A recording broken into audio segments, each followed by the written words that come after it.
Imagina que tienes el poder absoluto sobre alguien que no puede defenderse. Un niño, un animal o esa persona que te confesó su herida más profunda. Ahora imagina que no hay testigos, ni cámaras, ni leyes, ni mirada social. Nadie sabrá jamás lo que hiciste. ¿Qué harías en ese silencio? ¿Proteges esa vulnerabilidad o usas tu conocimiento para tocar exactamente donde sabes que duele? Esa imagen que acaba de cruzar tu mente, esa respuesta que no te atreverías a decir en voz alta, es el inicio de tu sombra. No es un demonio externo, es lo que vive dentro de ti sin tu permiso. Hoy vamos a bajar a la capa más incómoda de tu mente. Quédate, porque si este inicio te ha perturbado, es porque acabamos de encender la luz en una habitación que llevaba años intentando mantener cerrada.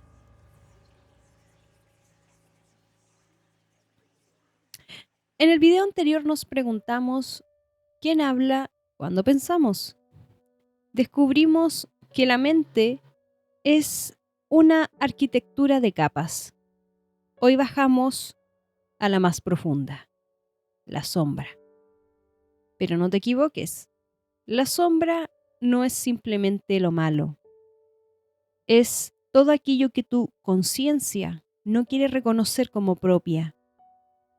Es un campo de batalla donde no pelean un ángel y un demonio, sino tu necesidad de ser bueno contra tu verdad expulsada.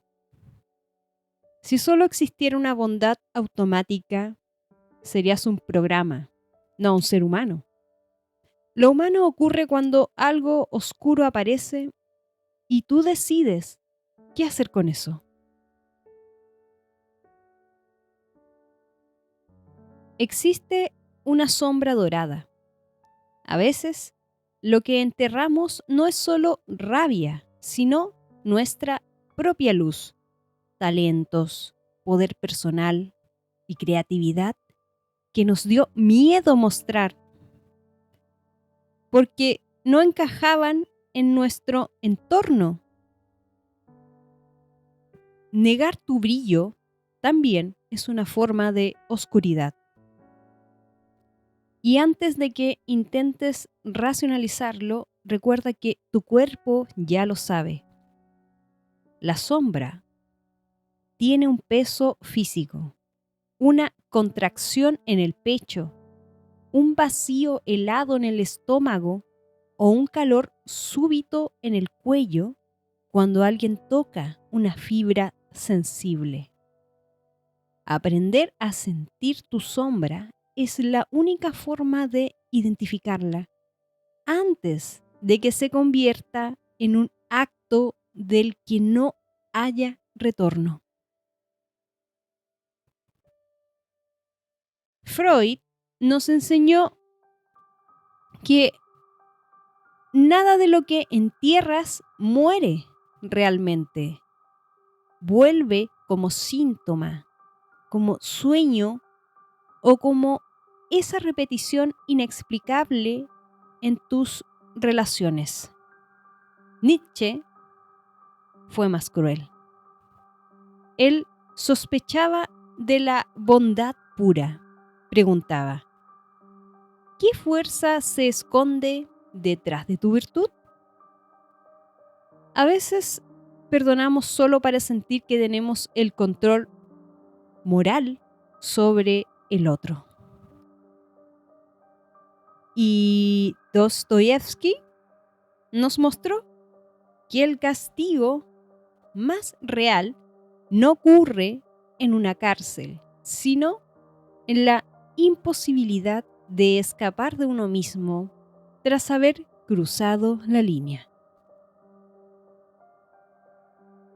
Hoy la sombra ha encontrado su escenario perfecto, el anonimato digital. Sin el filtro del rostro, la crueldad mental se desata. Es el experimento masivo de poder sin testigos. Pero cuidado con la sombra colectiva. Hannah Arendt nos advirtió sobre la banalidad del mal. Esa oscuridad que no nace de la furia, sino de dejar de pensar. La sombra se vuelve imparable cuando te refugias en la obediencia, en la norma, y dejas de preguntarte qué estás haciendo realmente. No eres responsable de que un pensamiento oscuro cruce tu mente. Las imágenes intrusivas son ruidos del inconsciente. Pero sí eres responsable de lo que decides alimentar. El filtro interior es esa pausa sagrada entre la imagen y el acto. Es la distancia entre sentir ganas de humillar a quien amas y elegir cuidar su herida. La sombra no te vuelve un monstruo por existir. Lo que te vuelve un monstruo es la ausencia de conciencia sobre ella.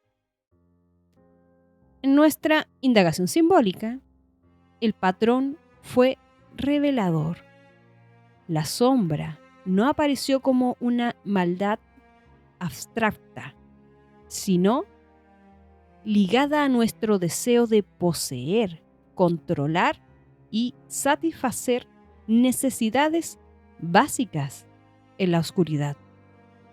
Su función no es destruirnos, sino actuar como un espejo que revela nuestras prisiones internas. Donde aparece la sombra, cae el falso emperador, esa máscara de control absoluto que todos intentamos sostener. Negar este patrón construye una fachada de bienestar, pero el símbolo advierte que lo oculto terminará hiriendo desde dentro. Para transformarla necesitamos algo difícil: abandonar el autoengaño, cruzar la angustia de vernos con total honestidad. No se trata de eliminar la sombra, sino de aprender a convivir con el instinto sin convertirlo en nuestro carcelero.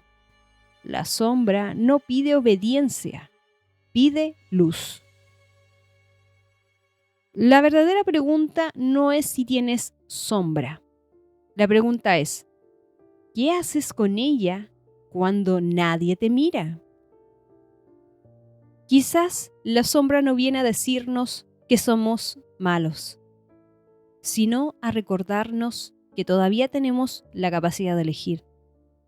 Y esa es la elección, en medio de la contradicción, lo que finalmente nos vuelve humanos. La sombra no desaparece cuando la miramos, pero deja de moverse completamente a oscuras. Somos la voz del alquimista. Si algo de esto tocó algo en tu propia sombra, quédate, porque hay mucho por transmutar.